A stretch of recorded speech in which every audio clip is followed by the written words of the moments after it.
Bonjour, c'est Mathieu du service du patrimoine de la ville de Sarlat. Saviez-vous que pendant la Seconde Guerre mondiale, il existait dans le Sarladais une entreprise clandestine de fabrication d'armement? C'est cette histoire peu connue que je vais vous raconter aujourd'hui dans Patrimoine à la loupe.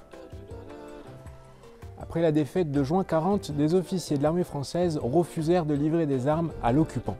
Ils créèrent le réseau CDM, Camouflage de matériel, une organisation clandestine de dissimulation et de fabrication de matériel de guerre pour la résistance. Dès 1941, le CDM disposait de ramifications dans le Tarn, à Castres et à Mazamet. Mais très rapidement, le Sarladais fut choisi pour camoufler des armes et fabriquer du matériel blindé. L'objectif est conséquent. 45 tourelles, 225 automitrailleuses et des masques de canon 25 sont prévus à la fabrication pour être envoyés à Auch, à Limoges, à Lyon ou encore à Marseille.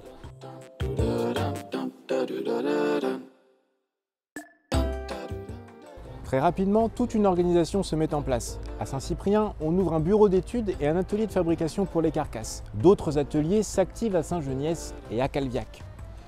Quant au montage mécanique, la mise au point des armes, la peinture et la livraison, elles se font dans les carrières abandonnées de Griffoul à Vitrac. Ces carrières existent toujours et servent de remise à des particuliers, comme vous pouvez le voir sur cette photographie. À Sarlat, des bureaux administratifs sont installés avenue Gambetta pour le compte de la société Étienne Dubourg et compagnie, la couverture du CDM. Aujourd'hui, une plaque fait mention de l'installation de ces locaux.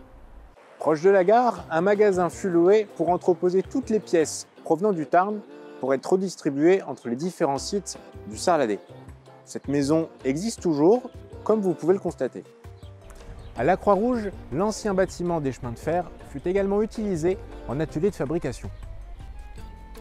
Et enfin à la Canéda, une maison est employée pour le bureau technique. Malheureusement, en 1942, avec l'invasion de la France libre, les Allemands démantelèrent l'intégralité des ateliers de fabrication en Sarladais.